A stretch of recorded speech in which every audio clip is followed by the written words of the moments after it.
Assalamualaikum warahmatullahi wabarakatuh. Halo semuanya, selamat datang pada video kelompok presentasi kelompok 5 Eropa. Di sini kami akan menjelaskan signifikansi invasi Rusia Ukraina terhadap Uni Eropa. Untuk memperkenalkan teman-teman kelompok 5 Eropa, yaitu ada Richard, ada Ikhwanul Mufid, ada Dea, saya sendiri, Kabibul Mustain, Alfian Davi, Jeffrey Aldi, dan Ahmad Daniel. Latar belakang akan dijelaskan oleh Jeffrey dan juga Mufid. Kepada Jeffrey dan Mufid, dipersilahkan. Hubungan Rusia dan Ukraina pertama kali memuncak setelah mantan Presiden Yanukovych membuat sebuah langkah untuk menjalin hubungan yang lebih dekat dengan Rusia dalam menunda perjanjian asosiasi untuk membangun politik dan ekonomi yang lebih dekat dengan Uni Eropa, dan sepakat untuk menerima bantuan keuangan substansial dari Moskow. Dan hal ini pun menimbulkan kericuhan di internal negara Ukraina dan memicu sebuah protes yang bernama Euromaidan. Dan hal ini membuat Yanukovych diturunkan dari jabatan ke presidennya. Setelah turunnya Yanukovych ini, mereka pun melakukan invasi ke Rusia tepat setelah Yanukovych menekan diri ke Rusia. Demo tersebut pun dalam pandangan Rusia disebut sebagai sebuah gerakan yang dipengaruhi dan didukung oleh pihak Barat, yang akan mengancam ancaman bagi masyarakat asli dari Rusia yang bertempat tinggal di Ukraina, khususnya di wilayah Crimea, yang dapat mengusir operasi yang dilakukan oleh Rusia dari wilayah tersebut, yang dikenal dengan Russia's Black Sea Fleet, dan berkemungkinan jika hal tersebut tidak dihentikan bisa membawa Ukraina ke NATO. Lalu, pada Februari 2022, Rusia melancarkan operasi militernya yang berskala besar ke Ukraina. Hal ini menandakan bahwa perang Rusia-Ukraina sudah terjadi pada tahun 2014, dimulai kembali, dan hal tersebut merupakan ancaman terbesar bagi perdamaian dan keamanan di Eropa sejak berakhirnya Perang Dingin. Presiden Rusia membuat pernyataan dalam melakukan operasi militer khusus yang dijalankan oleh Rusia dengan memberikan beberapa pembenaran dan keluhan. Keluhan tersebut merupakan keluhan yang sudah lama menjadi fokus dari permasalahan yang dihadapi Rusia, yaitu adanya perluasan yang dilakukan oleh pihak NATO. Pernyataan Putin juga menjelaskan bahwa persatuan akan tetap ada di antara Slav Timur Rusia, Ukraina, dan Belarusia yang berasal dari persemakmuran Kievan Rus, dan juga memberikan pernyataan bahwa mereka harus dapat berbagi nilai kehidupan dan dinamika dalam bidang politik. Namun, Rusia menganggap identitas dari Ukraina dan Belarusia yang saat ini terbentuk sudah dipengaruhi oleh pengaruh Barat, dan hal ini diduga merupakan bentuk dari usaha negara-negara Barat dalam propaganda anti-Rusia. Untuk selanjutnya akan dijelaskan oleh Yevli. Selanjutnya kita akan melihat bagaimana respon Uni Eropa terhadap invasi yang dilakukan oleh Rusia tersebut. Pada tanggal 16 Desember 2021, Uni Eropa meminta Rusia untuk mengurangi ketegangan yang terjadi di antara Rusia dan Ukraina. Hal ini disebabkan oleh pembangunan militer yang dilakukan di sepanjang perbatasan Ukraina. Uni Eropa juga merespon atas klaim yang dilakukan oleh Rusia terhadap Luhansk People Republic dan juga Donetsk People Republic sebagai negara merdeka yang diklaim oleh Rusia atau disetujui oleh Rusia. Kedua wilayah tersebut dipimpin langsung oleh gerakan separatis dan didukung oleh Rusia langsung. Hubungan Rusia dengan kedua pihak tersebut menjadi dekat, dibuktikan dengan keterlibatan pasukan militer Rusia di sana. Uni Eropa secara tegas menentang keputusan yang diambil oleh Rusia dikarenakan tindakan tersebut merupakan tindakan yang ilegal dan tidak dibenarkan karena wilayah tersebut merupakan wilayah dari Ukraina, dan mendukung seluruh kedaulatan serta integritas Rusia seharusnya mendukung seluruh kedaulatan serta integritas wilayah Ukraina. Uni Eropa melakukan beberapa sanksi terhadap Rusia. Sanksi tersebut diberikan pada tanggal 8 April 2022 dengan membekukan 80 aset entitas dan melakukan larangan berpergian bagi para pejabat Rusia, legislator, dan elit lainnya, memperluas sanksi di sektor keuangan Rusia, membatasi transaksi bank sentral Rusia, dan memutuskan hubungan dengan bank Rusia dari sistem, yaitu Society for Worldwide Interbank Financial Telecommunication, melarang impor batu bara, baja, dan bahan mentah lainnya dari Rusia, menutup wilayah udara, pelabuhan, laut, serta jalan di wilayah Uni Eropa terhadap pesawat, kapal, kargo dari Rusia, dan memberikan sanksi terhadap Belarus setelah mendukung invasi Rusia ke Ukraina. Sekian, terima kasih. Untuk kerangka konsep sendiri akan dijelaskan oleh rekan kami, yaitu Richard. Kepada Richard, dipersilahkan. Penelitian ini nantinya ditujukan untuk mengkaji seberapa krusial invasi yang dilakukan oleh Rusia terhadap Ukraina dalam dampaknya kepada Uni Eropa. Untuk mengkaji signifikansi tersebut, kami akan menggunakan pendekatan liberal konstitusionalisme. Pendekatan ini menekankan pada peran krusial organisasi internasional di dalam hubungan internasional, yang mana penekanan itu tidak berarti bahwa liberal konstitusionalisme ini tidak mengakui negara sebagai aktor sentral. Selain itu, institusionalis juga percaya bahwa untuk mempertahankan kedamaian dunia diperlukan organisasi internasional yang akan menghimpun setiap kepentingan negara di dalamnya, yang nantinya akan mendorong terbentuknya common interest. Capurraso dan Jupil juga menambahkan bahwa kerjasama antar negara juga diperlukan guna menciptakan situasi damai di sistem internasional yang anarki.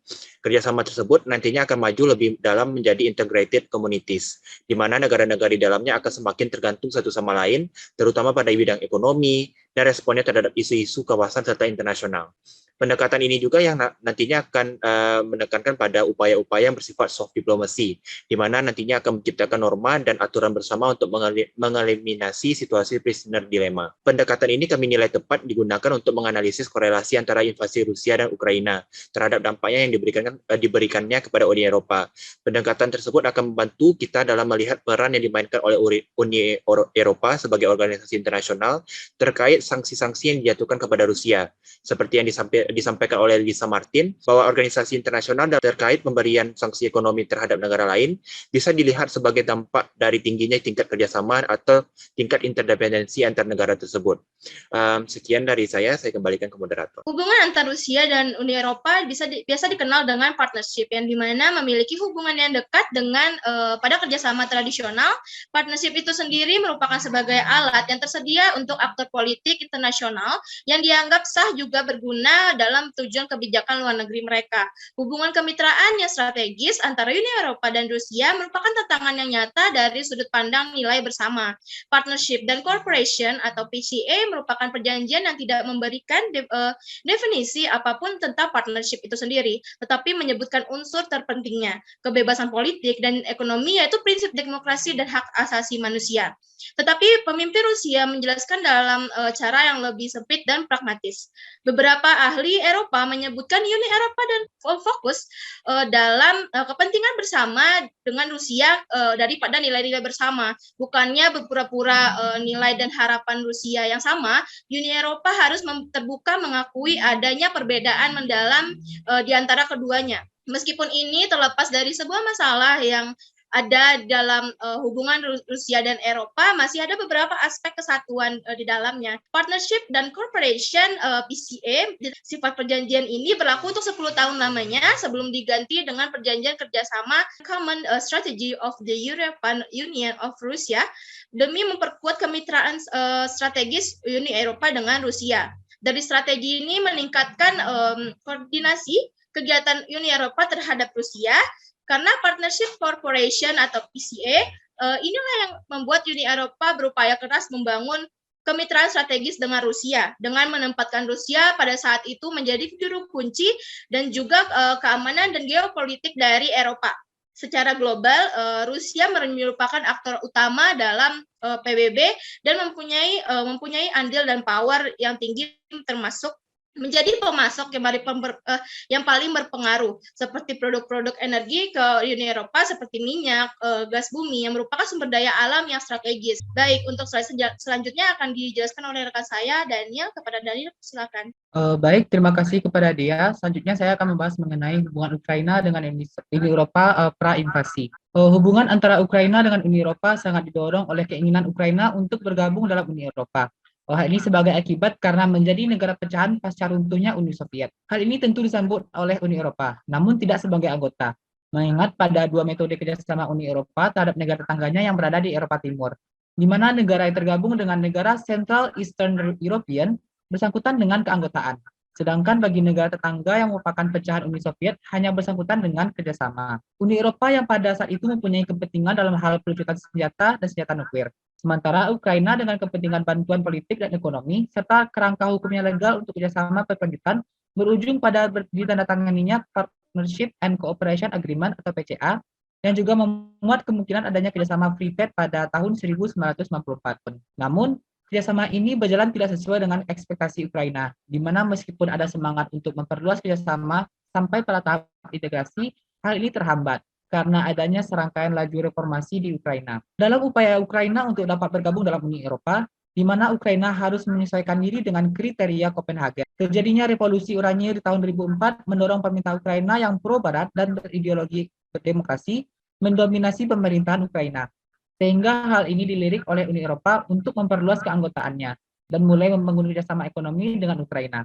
Hal ini dimulai dari kerjasama ENP atau European Neighborhood Policy, di mana kerjasama ini berfokus pada kemitraan akses pasar dengan serangkaian peraturan, standar, dan lembaga sesuai dengan Uni Eropa. Babak baru kerjasama antara Ukraina dan Uni Eropa dimulai pada saat bergabungnya Ukraina di WTO pada tanggal 28 Februari tahun 2008 dan membuka rencana perdagangan bebas antara Ukraina dengan Uni Eropa. Hal ini sejalan dengan diluncurkannya Eastern Partnership oleh Uni Eropa di bulan Mei tahun 2009.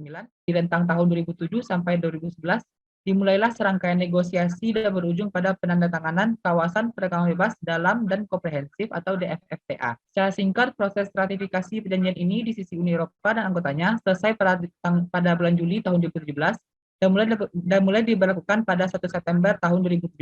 Dari kerjasama ini sudah terlihat jelas pada tahun 2017, di mana Uni Eropa pada paruh pertama tahun tersebut merupakan penyumbang ekspor Ukraina yang besar, yaitu 40% dari total ekspor Ukraina. Adanya serangkaian pengaturan kerjasama ekonomi oleh Uni Eropa bagi Ukraina dan juga sekaligus proses persyaratan Ukraina untuk bergabung di Uni Eropa memberikan benefit yang besar bagi Uni Eropa, di mana yang pertama dapat kita lihat bahwa Ukraina memberikan pengawasan internal yang eksklusif kepada Uni Eropa dalam hal pengaturan kebijakan ekonomi luar negerinya, khususnya di sektor perdagangan.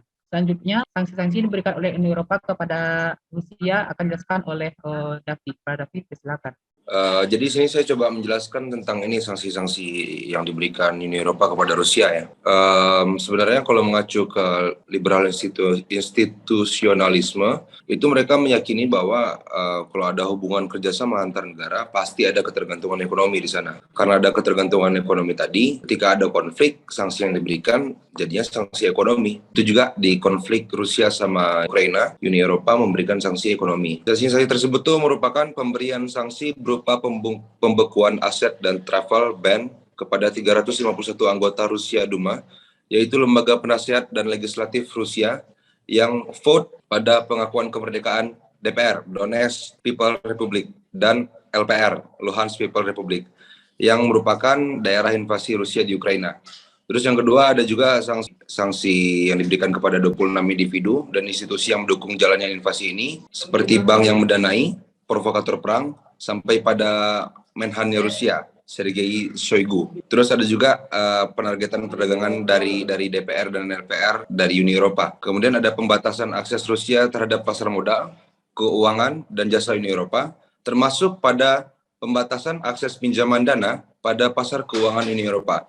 Yang terakhir ada juga selain itu secara khusus hubungan kerjasama antara Jerman dengan Rusia dalam jalur pipa gas. Sekian dari saya terkait sanksi, dikembalikan ke moderator. Untuk bagian kesimpulan akan dijelaskan oleh rekan kami yaitu Bipul. Kepada Bipul dipersilahkan. Hubungan antara Rusia dan Uni Eropa yang biasa kita sebut sebagai kemitraan, di mana kemitraan ini sendiri erat kaitannya dengan kerjasama tradisional yang tersedia bagi politisi internasional dan juga untuk melayani tujuan kebijakan luar negeri.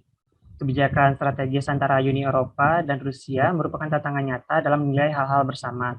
Sebelum adanya krisis Ukraina, Uni Eropa dan juga Rusia telah menjalin kemitraan strategis di bidang perdagangan, ekonomi, energi, perubahan iklim, dan juga keamanan. Hubungan antara Ukraina dan Uni Eropa sangatlah didorong oleh keinginan Ukraina untuk bergabung dengan Uni Eropa, mengingat bahwa sebagian besar parlemen Ukraina yang telah mengadopsi nilai-nilai dan juga paham barat. Ukraina Rusia mencoba untuk memperlambat pertumbuhan Uni Eropa karena dampak dari invasi tersebut, harga energi naik dan juga kepercayaan perusahaan menurun.